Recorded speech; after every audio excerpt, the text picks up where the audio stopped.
내가 보니 바다에서 한 짐승이 나오는데 우리 열고 머리가 있고 그 뿔은 열왕으로 그 머리에는 진성복 근들이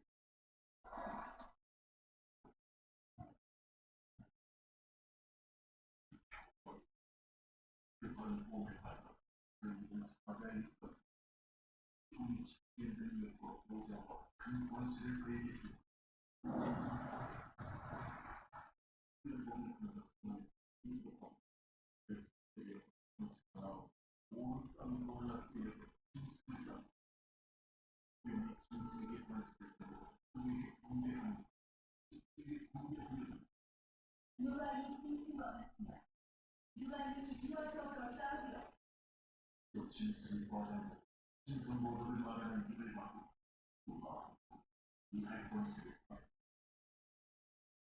짐승 입을 걸려 하나님을 향하여 비방하라 그의 이름과 그의 장막과 그의 사는 자를 비방하라 또 고수를 보내 중국과 싸워 이기게 되고 각 족속과 백성과 왕원과 나라를 다스리는 권세를 받아 죽이는 악인의 승을 지키고 항생이 그 이름이 기록되어 있는 이 땅에 사는 자들은 다 그 짐승을 병 사고자 빌전을 서로 할 것이요 그의 죽을 때는 마땅히 그의 죽을 것이요 성도들의 믿음이 내가 보내 또 다른 짐승이 땅에서 올라오니 어린애같이 돋보이 그것처럼 말을 그가 먼저 나온 짐승의 모든 권세를 빼앗고 땅과 땅에 사는 자들 전 짐승에게 경계하며 주께 나은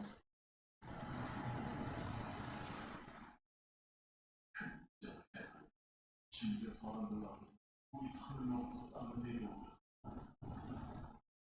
짐승 앞에서 한발 인쇄를 피고 땅에 거하는 자를 미혹한다. 땅에 거하는 자들에게 이르기를 칼에 살을 따라 사는 짐승을 우상을 만들라. 그 짐승의 우상에게 승리를 주어 그 짐승의 우상으로 마음으로 또 짐승의 우상에게 경배하지 아니하는 자 이웃들이 다 이르라.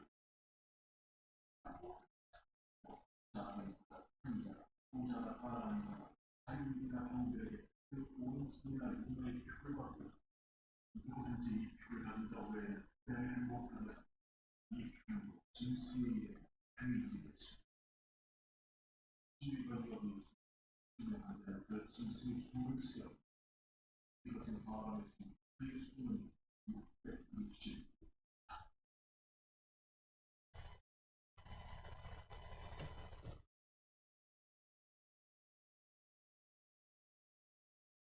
용이 나오는데요. 용은 요한계시록 12장 3절 9절에 보면 붉은 용, 웹뱀, 마귀, 사단이라고 하니까 용은 사탄을 말합니다. 그 용이 바다에서 올라오는 짐승에게 권세와 능력을 주었다고 하는데요. 그러면 바다에서 올라오는 짐승은 무엇인가? 뿔이 10이고 머리가 7인데 생김새는 표범마가 같은데 발은 곰 같고 입은 사자 같은 좀 이상하게 생긴 이 짐승은 무엇을 말하는가? 바다에서 나오는 용, 사단이 이 짐승에게 능력과 권세를 주었더니 성도들을 괴롭히고 성도들과 싸워서는 이기고 그래서 그때 성도들은 잡혀가든지 안 그러면 칼에 죽임을 당하는데 이 권세를 이 짐승이 다 행합니다. 그리고 하늘을 향해서 하나님을 모독하고 그리스도인들을 모독하는 말을 계속하고 있습니다. 요한계시록 17장 12절과 다니엘서 7장에 보게 되면 이 짐승은 10왕을 말합니다. 10왕. 10명의 왕이라는 것인데 1차적으로는 당시 이 노마의 황제들을 말합니다.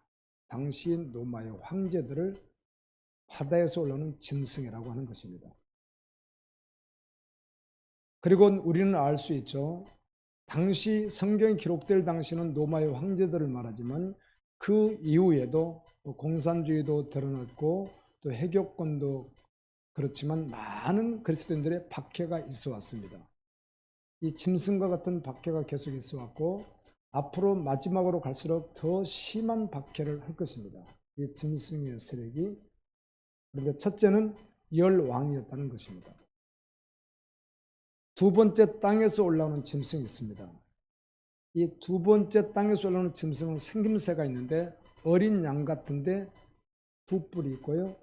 마른 용처럼 합니다. 그러니까 겉으로 보기에는 예수님 같은, 그리스도인 같은, 참 선지자 같은 그런 모습을 하고 있는데 실제로 그의 메시지는 복음이 아니라는 것이죠. 누굴 말하겠어요? 네, 거짓 목회자를 말하는 것입니다. 거짓 목회자. 그래서 이 거짓 목회자가 능력을 행하는데요.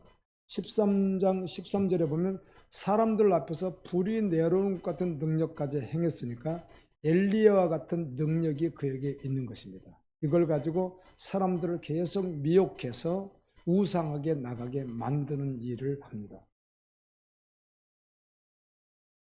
데살로니가후서 2장 9절에서 10절에 보면 악한 자의 나타남은 사단의 활동을 따라 모든 능력과 표적과 거짓 기적과 불의의 모든 속임으로 멸망하는 자들에게 있으리니, 이 거짓 선지자와 같은 거짓 목회자와 같은 종교의 주권을 가진 지도자의 모습에서 기적이 드러나는 거예요. 능력도 나오는 거예요. 그런데 그의 입에는 그 메시지는 복음이 아닌데 이것을 통해서 먼저 나온 우상을 숭배하게 하는 거예요. 그리고 나서는 영도, 사단도 숭배하게 하는 거예요. 아무도 이 바다에서 올라오는 짐승을 이길 수 없다고 했는데 이 바다에서 올라오는 짐승이 당시 로마의 황제였기 때문에 주변 국가들이 로마 황제를 이길 수가 없습니다. 그러니까 그 로마 황제에게 굴복을 하면 살 수 있고 굴복을 하지 않으면 죽임을 당합니다. 안 그러면 산속으로 도망가든지 잡혀서 구속되든지 죽임을 당하는 거예요. 아무도 이길 수가 없는 거예요. 이 로마의 황제들에게 권력을 누가 줬다는 것입니까? 사단이 주었다는 것입니다. 이런 사단이 준 그 권력이라고 하는 것은 지금도 여전히 이 열방 가운데 있고 우리 눈으로 볼 수 없지만 믿음의 눈을 떠서 보면 분별할 수 있고, 그래서 타협하지 않고 그리스도인은 좁은 길을 걸어가는 것입니다. 마태복음 24장 5절 11절 말씀에 보면 거대한 세력, 국가의 권력, 전 세계의 권력, 이런 권력들이 있는데 그런 권력들도 잘 분별해야 되겠고 또 이 권력과 결탁하는 보이지 않는 영적 권세들, 교회의 권세들도 잘 분별해야 됩니다. 예수님은 마태복음 24장에서 마지막 때를 말씀하면서 주의할 것을 첫 번째로 뭘 말했냐면 사람의 미혹을 주의하라 이렇게 했는데, 그럼 그 사람의 미혹이 무엇인가? 24장 11절에서는 거짓 선지자, 거짓 목회자를 주의하라 이렇게 말씀하고 있습니다. 땅에서 올라오는 짐승은 먼저 바다에서 올라오는 짐승과 사단을 경배하게 하고 또 땅에서 올라온 짐승이 바다에서 올라오는 그 짐승의 우상을 만들어요. 당시 로마 시대는 로마가 중심이라면 아시아 쪽, 그리고 또 아프리카 쪽, 유럽 쪽 이런데 이렇게 그들이 지배하고 있는 종주국들이 있지 않겠습니까? 이런 종주국들이 있었습니다. 그런데 이런 종주국들의 대표도 세워요. 그 대표를 세웠다고 하는 말씀이 사도행전에 있습니다.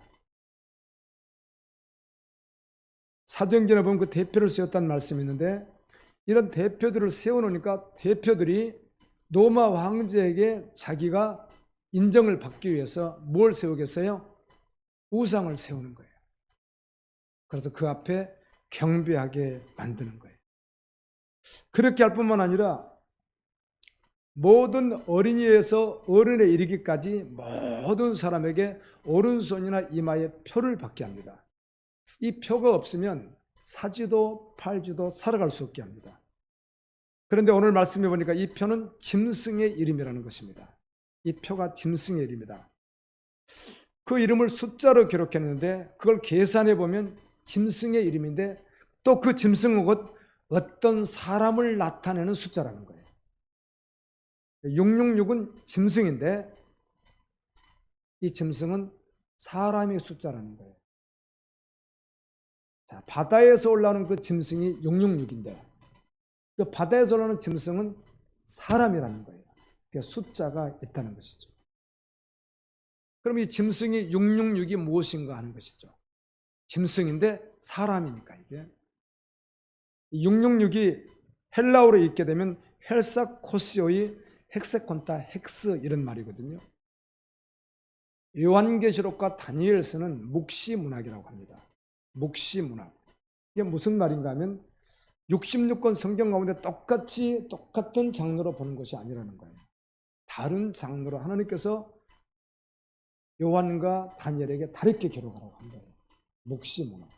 묵시문학의 뜻이 무엇인가 하면 비유나 상징, 문자도 있지만 비유나 상징으로 기록하라 한 것이 계시록이니까 그냥 문자로 다 읽어버리면 해석이 되지 않는 거예요. 그게 묵시문학이에요. 666이나 14만 4천을 그냥 문자 그대로 읽어버리면 안 되는 거예요. 그래서 이 문자 그대로 읽는 자들은 누군가 하면 이단들이에요.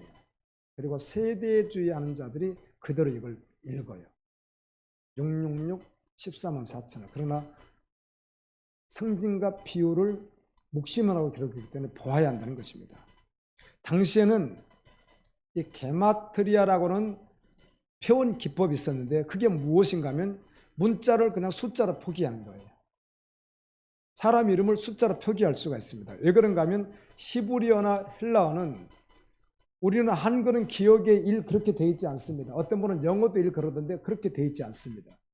그런데 고대는 1, 2, 3, 4를 따로 하지 않았고 우리처럼 따로 쓰질 않았고 알파벳 속에 1, 2, 3, 4가 다 포함이 그냥 되어 있습니다.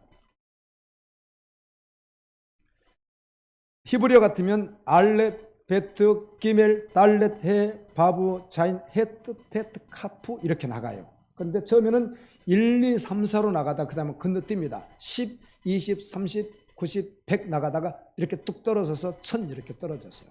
숫자를 세요. 히브리어는 문자가 그렇게 되어 있습니다. 뒤로 갈수록 헬라어도 마찬가지입니다. 알파, 베타, 감마, 델타, 엡실론, 제타, 에타, 세타 이런 말들이 있는데 이것도 역시 1, 2, 3, 3 나가다가 나중에는 10, 20으로 건너뛰어서 헬라어도 자음이 24개거든요. 그래서 마지막 가면 숫자가 또 확 달라집니다. 이런 숫자들이 실제로 그대로 사용을 합니다. 이걸 게마트리아 표현 기법이라고 하는데요.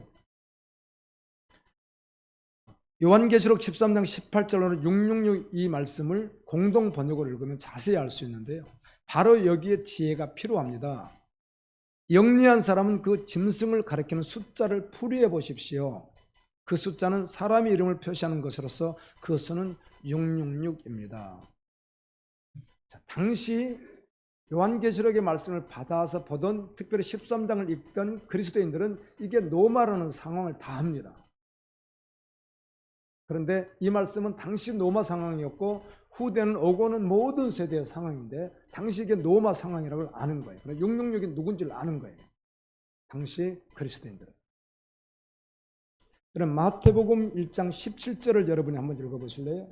마태복음 1장 17절입니다.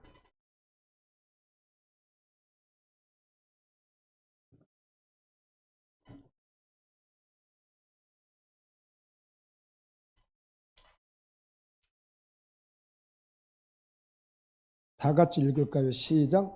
그런즉 모든 대수가 아브라함부터 다윗까지 연례되어 다윗부터 바벨론으로 사로잡혀 갈 때까지 연례되어 바벨론으로 사로잡혀 간 후부터 그리스도까지 연례되더라. 자, 1장 1절에 보면 아브라함과 다윗의 자손 예수 그리스도의 세계라 이렇게 하고 족보를 기록해 나가는데 여기에 보면 유다 왕 13명이 빠져 있습니다. 다 들어가야 되거든요. 족보니까. 1대 2대가 다 들어가야 되는데 13명이 들어가 있지 않습니다. 의도적으로 왜 그렇게 했는가? 창세기 5장에 있는 족보, 역대상에 있는 족보, 누가복음 3장에 있는 족보는요 다 들어가 있는데 왜 그럼 뺐는가 이런 것들을 의도적으로 뺐습니다. 다윗의 자손 예수 그리스도를 증거하기 위해서 14를 집어넣기 위해서 뺐던 거예요. 14가 뭔가 하면 바로 그런 것입니다. 이 다윗이라고 하는 이름이 히브리어로 다비드입니다. 다비드. 히브리어는 모음이 없이 자음만 있습니다. 제가 이스라엘 갔을 때도 길거리 가도 모음 붙어있는 글씨는 별로 없고요. 거의 없어요. 어쩌다 있고 다 자음으로 되어 있습니다. 화장실 표시도 다 자음으로 되어 있고요. 집 표시도 다 자음으로 되어 있습니다. 자음으로 그냥 읽습니다. 이 히브리어는. 그래서 저도 처음에 가서 자음으로 막 읽다가 모음 나오니까 오히려 더 헷갈리더라고요. 자음으로 계속 익숙해서 읽을 수 있으니까 자음으로 계속 읽다가 다 자음이니까. 모든 교통수단도 다 자음이니까. 자음으로 계속 읽다가 모음이 좀 붙으니까 좀 어색하더라고요. 자음입니다. 히브리어로 다윗은 다비드입니다. 다비드. 자음 3개가 포함되어 있는데 날렛 이게 4입니다. 바브가 6입니다. 그리고 또 날렛입니다. 이게 다비드거든요. 그게 4입니다. 합치면 14입니다. 의도적으로 마태복음 기자는 게마트리아 기법을 통해서 숫자를 통해서 예수 그리스도는 다윗의 후손이라는 것을 강조하기 위해서 14, 14, 14를 포함시킨 것입니다.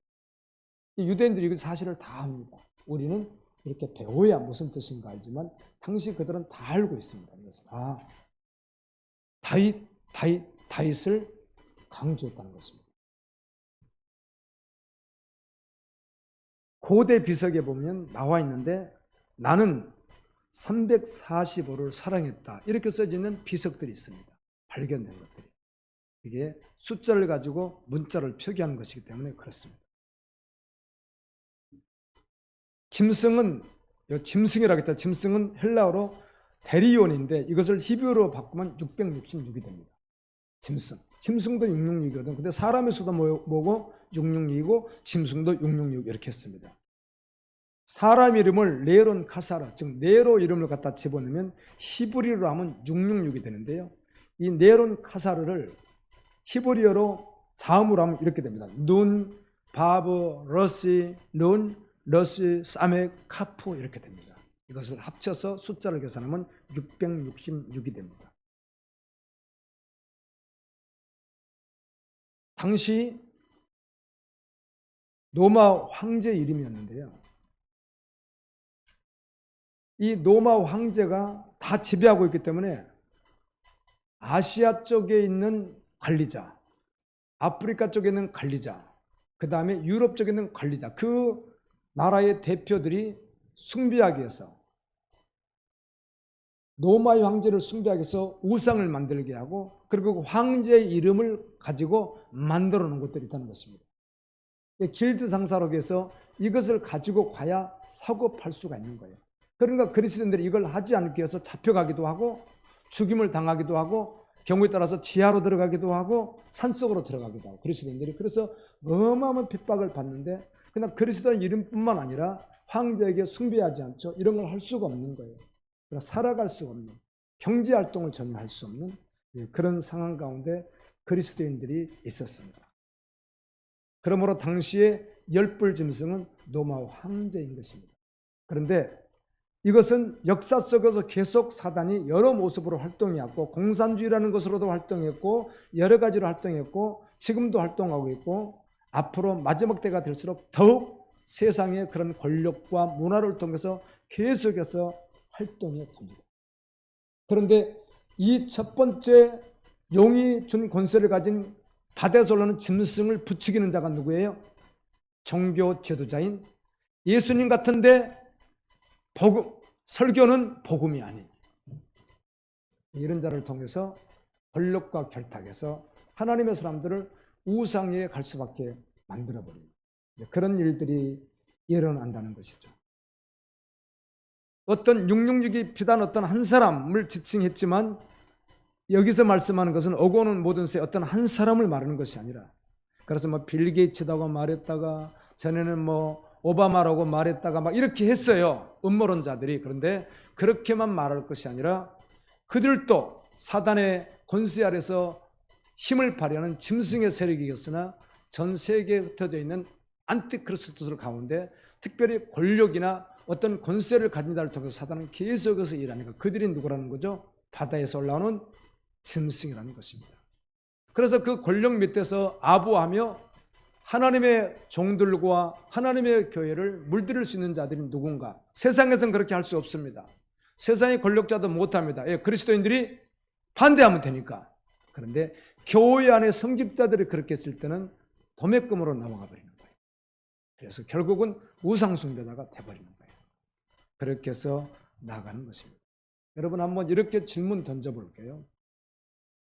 여러분이 혹시 오늘 교회를 선택한다면, 오늘 여러분이 지금 현재는 선택된 교회가 없어서 오늘 어떤 교회를 선택해서 다녀야 된다면 두 가지를 말할 수 있겠습니다. 첫 번째, 가면 평안을 선포합니다. 또 질병 있는 사람은 낫는 것도 당연히 필요합니다. 치유가 선포됩니다. 또 사업이 잘하는데 사업이 잘 되는 거, 그럴 수 있죠. 선포됩니다. 그래서 그렇게 평안과 평화가 선포되는 교회를 하겠습니까? 아니면은 강력하게 훈련하는, 그래서 이 마지막 시대에 짐승과 싸워서 잡혀가든 목뱀을 당하든 좁은 길 믿음의 길을 걸을 수 있는 말씀으로 역사하는 교회를 선택하겠습니다. 자, 첫 번째, 평안, 치유, 회복, 성경에 있습니다. 그걸 배제하는 것이 아닙니다. 그런데 그걸 배제하는 것이 아니라 그거 천편일률적으로 나가버릴 수밖에 없는 그런 교회를 선택할 것입니다. 아니면 어떻든 상관없이 생명으로 십자가의 길을 걸어가는 그 교회를 선택할 것인가 한번 고민해야 된다는 것입니다. 우리는 이 코로나를 통해서 빅브라더를 경험하고 있습니다. 빅브라더라고 하는 것은 권력을 가진 권력자들에 의해서 통제를 받는 것을 말하는데요. 우리는 어쩔 수 없이 국가의 통제를 받았습니다. 코로나라는 것 때문에 교회도 통제를 받고 있습니다. 지금 저는 마트 갔더니 들어오지 말라고 하더라고요. 거기에 포스트콘가 갔더니 그래서 못 들어갔습니다. 이런 통제를 받거든요. 무엇에 의하여? 거대한 국가 권력에서. 이것을 빅브라더라고 하는 거예요. 그런데 분명한 사실은, 말씀을 통해서 알 수 있는 사실은 앞으로 더욱 더 큰 전염병이 오는 것은 너무 기정사실입니다. 계시록을 봐도 7 인재양, 7 나팔재앙, 7 대접재앙 가운데 보면 점적적으로 달라지거든요. 반드시 오거든요. 그럴 땐 통제하지 않을 수가 없는 거예요. 국가라고 하는 것은 어쩔 수 없이 통제를 하는데 그 가운데 우리가 있다는 것입니다. 그래서 그것에 타협을 할 것인가? 사고 팔지 못해도 잡혀가든지 죽임을 당할지라도 예를 든다면 십자가의 길을 걸을 것인가? 하나님의 말씀으로 젖어 있고 강력하게 하나님 말씀으로 훈련되지 않으면 다음 세대들은 정말 이어한 세대를 살아야 합니다. 앞으로 세대가 그렇습니다. 인터넷을 만드는 회사에서 제일 타입 칩을 개발했잖아요. 계속 개발됐죠. 그런데 이게 금속인데도 불구하고, 여러분 민들레 홀씨 알잖아요. 민들레 이렇게 하면 위가 허여가 이렇게 있는 거 콧바람만 해도 다 날아가 버리잖아요. 그런데 이 금속을 그 위에 올려놔도 괜찮아요. 이렇게 가벼워. 나노 기술로 이렇게 하거든요. 근데 이걸 10분의 1로 더 낮춘다고 하더라고요. 지금도 그렇게 가볍게 할 수 있는데 더 적게 더 낮춘다는 거죠. 은행, 병원, 마트형 모든 곳을 이용할 때, 버스 탈 때, 모든 대중교통을 이용할 때도 지금은 카드로 거의 다 통하고 있잖아요. 지금 핸드폰으로 통하고 있죠. 이런 것들을 몸에 넣을 수 있는 그런 기술은 계속 개발하고 있습니다. 계속해서 한 몸이 되도록. 짐승의 표가 없으면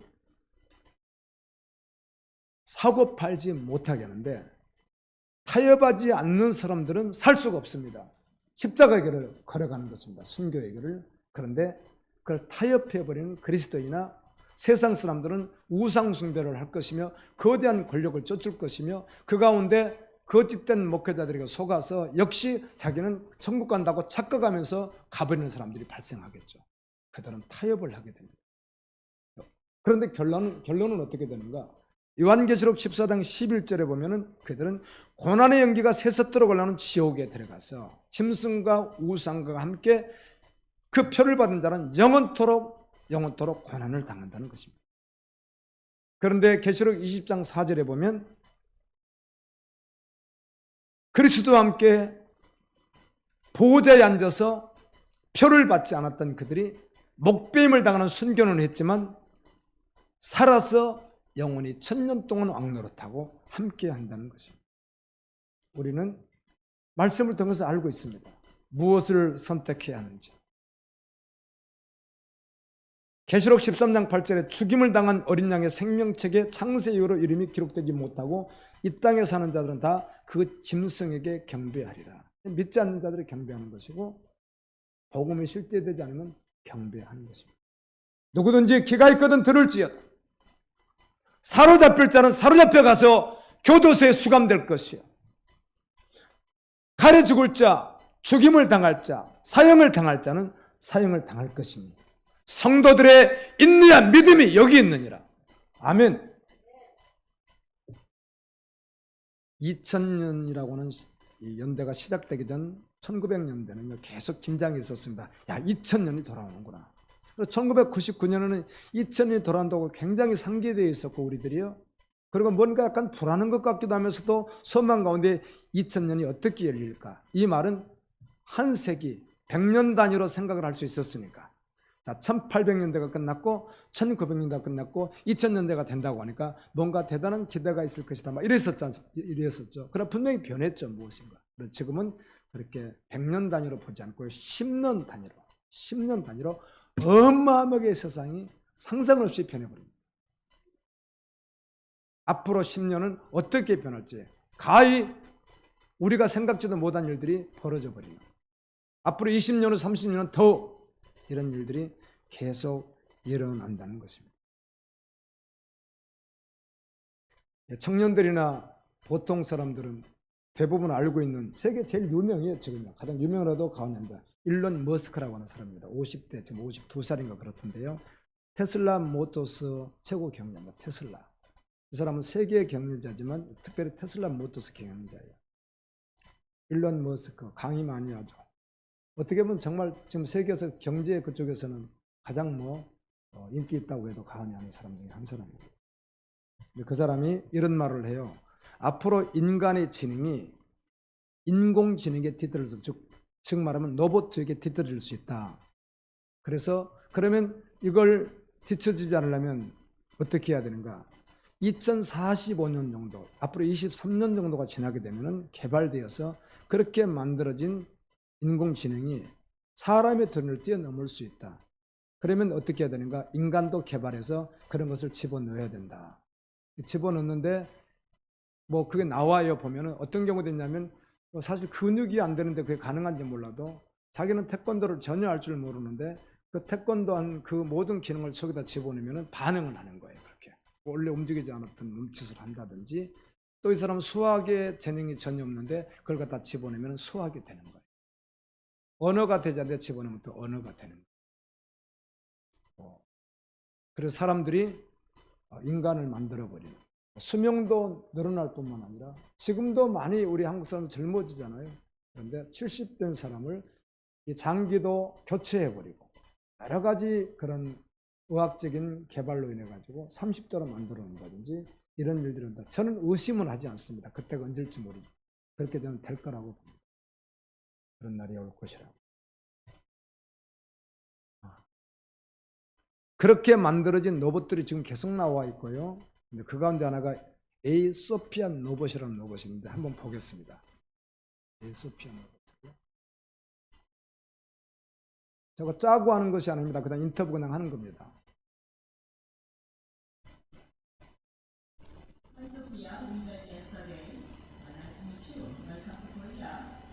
My name is Young-Sun Park. I'm a member of the National Assembly of Korea. You look so beautiful today in our Korean traditional dress. It really matches well with you. If you don't mind, may I ask, between you and me, who do you think is more beautiful? Thank you so much, Ms. Park. I am so honored to meet you. This is the first time that I wore Korean traditional dress in my life.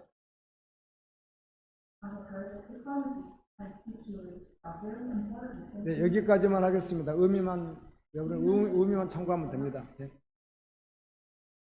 제가 이 설교를 하기 위해서 저분 나온 거, 소피아 너보 저분에 대해서 한 6개 정도 찾아봤는데 각각 다른 곳에서 유엔에서 연설하는 거, 그 다음에 사우디아라비아에서 가서 하는 것들, 다른 앵커하고 이야기하는 거, 밖에서 어떤 그 운동선수, 음악 하시는 분하고 이렇게 둘이 일부러 카페에 앉는 거 해가지고 둘이 이렇게 미러처럼 하기도 했는데요.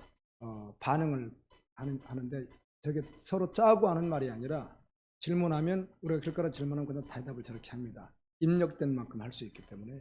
저게 계속해서 개발되어서 우리 사람이 가지고 있는 감정 같은 것도 다 유입될 수가 있고, 지금 자세히 보면 얼굴을 웃었다가 이렇게 약간 있다가 눈도 깜빡거리다 막 이렇게 다 하거든요 지금요. 근데 이게 거의 피부 이식 문제부터 시작해서 겉으로 봤을 때는 2045년도 이때 한 20년만 지나도요 대량으로 만들 계획들을 다 가지고 있던데요, 많은 로봇이 길거리 함께 이렇게 걸어 다니고 있는데 겉으로 봐서는 로봇이라고 모르겠죠. 그런데 그 속엔 기계일 뿐이죠. 근데 이들이 너무 뛰어나니까 우리 사람도 저들을 뛰어나게 하기 위한 방법이 있다면 그것은 뇌나 이런 데 몸에 칩을 심는 것이다. 그래서 컴퓨터로 연결해서 작동시키는 거예요. 그런데 이 나노 로봇이 계속 개발되고 있고, 나노 아주 작은 입자를 말하는 것인데요. 글쎄요, 저는 과학자가 아니지만 이거 이해가 좀 되지 않는데요. 1mm 아시죠? 1mm. 1cm에서 한 눈금이 1mm잖아요. 그 1mm를 1000만분의 1을 한대요. 세상에 뭐 그런 것도 가능한가 봐요, 과학이. 근데 그게 가능한가요? 1cm에 1mm가 이렇게 적은데 그 1mm를 1000만분의 1로 한대요. 나노 기술로. 그 칩이 들어간대요. 그리고 그걸 몸에 집어넣게 되면은 몸에 돌아다니면서 유익하게 쓸 때는 몸에 들어가서 어디가 문제가 되면은 바로 연결된 컴퓨터로 이가 지금 문제가 있어요, 위험이 있어요, 뭐 있어요, 빨리 치료하세요 이렇게 해가지고 한다든지, 또 치료도 하고 들어가가지고 혈관을 다 뚫고 다니고 뭐 있으면 이런 일들을 다 하는 것이 지금 개발되고 있고요, 실제로 나올 것이고 이렇게 되는 것이죠. 이렇게 되면 이제 문제는 이게 666이다 666이다 아니다를 떠나서 중요한 것은 그렇게 됐을 경우 사람 통제하기가 얼마나 좋겠어요. 어딘가 다 추적이 되고요. 지금 MIT 공대가 인간 로봇을 계속 또 개발 중에 있어요. 여러 나라에서 그걸 하고 있지만 중국도 이 분야에 아주 사활을 걸고 한다고 해요. 자, AI, OG, 반도체, 바이오 이런 말도 들어보셨을 거예요. 삼성도 사활을 걸고 있습니다. 여기에 안면 인식 기술, 즉 이렇게 CCTV 같은 걸 말하는 것인데요. 이 기술이 중국이 거의 최고래요. 지금 중국에는요 400억 개가 설치되어 있대요. 근데 앞으로 600억 개를 설치한대요. 우리가 지금 여기서 딱 나가서 서울까지 가는 가운데 만나는 안면 인식 기술로 되어 있는 CCTV를요 몇 개를 만난다고 하는데 굉장히 많이 만난대요. 근데 앞으로 이런 것들도 계속해서 개발되는 것이죠. 몸에도 다 연결되니까. 그래서 가다가 교통신호를 딱 오게 되면 5분에 2, 3분 내에 바로 이게 뜨는 거예요. 어디를 가다가 어느 길에서 어떻게, 당신은 몇 킬로를 어떻게 입안했고 무슨 입안, 이게 바로 뜬대요. 당연한 이야기예요. 크게 뭐 고민할 것도 없어요. 아니다 할 것도 없어요. 당연히 그렇게 되겠죠. 중요한 사실은 몸에 그런 것들을 다 넣는데, 이번에 백신도 들어있는가 안 들어있는가 이 문제 때문에 음모론이 있고요. 또 어떤 의사들은 당당히 아니다 이렇게 하고, 그게 젤 입자로 들어가는 칩인데 그 속에 1000만분의 1이니까 당연히 그 액체 속에 얼마든지 들어있을 수 있지 않겠어요? 그런데 그렇지만 그거는 666으로 가는 건 아니다 이렇게 주장하는 사람들이 있고, 어떤 사람은 그렇다 주장하는 사람인데, 저는 그것을 결론 내리기보다는 결국은 그런 것들을 통해서 결국 우리 몸에는 들어가게 될 것이고 그것으로 가서 통제 수단이 될 거라는 것이죠. 그렇다면 사단이 능력을 준 어떤 큰 권력에 의해서 어떤 이런 질병이 온다든지 어떤 문제가 발생하든지 국가 통제를 해야 된다면 바로 지금보다 더 쉽게 통제해버린다는 것이죠. 지금도 식당에 갈 때 뭘 하죠, 여러분? 핸드폰 가지고 이렇게 대죠? 그럴 필요가 없는 것이죠. 자기 몸 되면 다 기능이 여기 작동해버린다는 거죠. 머지않아서 실현화될 것이고요. 뭐 이런 시대 속에 결국은 사단은 강력하게 역사하는 시대가 될 것이다. 우리는 보이지 않지만 그런 문화를 우리가 잘 피부로 느끼지 못할 수도 있잖아요. 상관없이 오늘 믿음으로 살아야 합니다. 아멘. 다니엘서 7장에는 바벨론 멸망이 기록되어 있고요. 계시록에도 17장 18장에는 바벨론 멸망이 기록되어 있습니다. 바벨론이라는 멸망인데 여러분 뭐 지금 이 세대가 무슨 바벨론입니까? 지금 대한민국인데요. 2022년 왜 바벨론이라고 했을까? 거대한 그 바벨론이 묵시문학 관점에서 멸망당한 것을 기록해 놨기 때문에 당시 로마 멸망을 바벨론 멸망으로 기록한 거예요. 그러니까 1세기 유대인들은 다 알아요. 이게 무슨 말인지. 아, 로마도 멸망당하는구나. 얼마나 거대한 세력이었고 기독교인들이 도무지 살아갈 수 없게 만들었던 그 거대한 세상 세력은 사단의 권세가 준 그 짐승의 세력은 결국은 뭘 할 것이다? 그러나 하나님 나라는 영원할 것이다. 우리는 선교를 당해서 살던 하나님은 영원하다. 그렇게 믿었던 것과 같이 앞으로도 여전히 동일하게 이 세상은 거대한 그런 소용돌이 속에서 바벨론, 로마와 같은 짐승의 나라, 사단이 능력을 준 짐승의 나라, 그리고 땅에서 올라오는 짐승, 거짓 목회자를 통해서 계속해서 미혹을 받게 될 것이고 우상숭배를 할 수 있고 타협할 수 있는 시대가 올 텐데 정작 그때가 오면 사고 팔지 못하게 하는 여러 가지 상황이 오면 그리스도인은 십자가 길을 걷습니다. 아멘입니다. 예수님께서 마가복음 8장 37절 38절에서 사람이 만일 온 천하를 얻고도 자기 목숨을 잃으면 무엇이 유익하리요? 사람이 무엇을 주고 자기 목숨과 바꾸겠느냐? 누구든지 이 음란하고 죄 많은 세대에서 나와 내 말을 부끄러워하면 인자도 아버지의 영광으로 거룩한 천사들과 함께 올 때 그 사람을 부끄러워하리라. 이 말은 디모데 전서 5장 8절에 보면 일락을 좋아하는 자는 살았으나 죽은 자다. 그는 시체다. 사치, 쾌락, 죄, 문화, 12장에 토해놓는 사단이 드는 세상의 모든 문화, 세상의 더러운 것들을 취하는 자는 자기가 아무리 살았다고 고백해봐요. 교인들에게 하는 이야기잖아요. 죽은 자다. 그러므로 에스겔 37장과 같이 하나님의 생명의 말씀을 듣고 어떻게 하라는 거예요? 살아나라고 하시는 겁니다. 죽었습니다. 여러분들이 안 죽었다고 아무리 말을 해도 죽었습니다. 일락을 저는 자 죽어 있습니다. 죽었습니다. 그런데 자기가 살았다고 그렇게 착각하고 있는 것입니다. 살아나야 합니다. 귀 있는 자는 들으라고 말씀합니다. 아멘. 살아나서 지금 이 문화 세상 속에서 결코 짐승에게 경배하는 일이나 타협하는 일이나 거짓 목자에 의해서 혼동스러워서 아니야 내가 그럴 리가 있겠어. 그 사람 그렇게 그분들은 그렇게 말하지 않던데 이렇게 혼동해서 그날을 맞이하면 안 되는 것입니다. 우리는 깨어 있어야 될 줄로 믿습니다.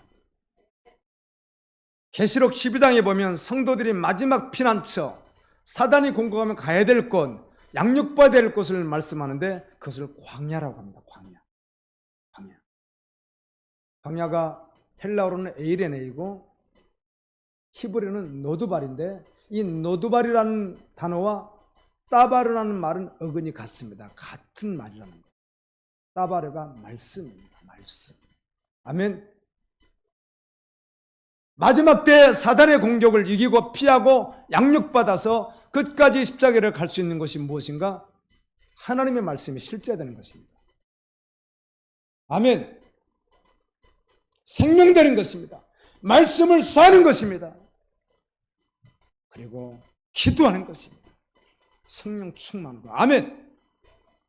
바로 그 자리가 사단의 공격을 피해서 하나님께 양육받다가 하나님 나라에 갈 수 있는 장소인 것입니다. 그것이 바로 광야입니다. 그렇게 믿음으로 달려갈 수 있기를 예수님의 이름으로 축원합니다.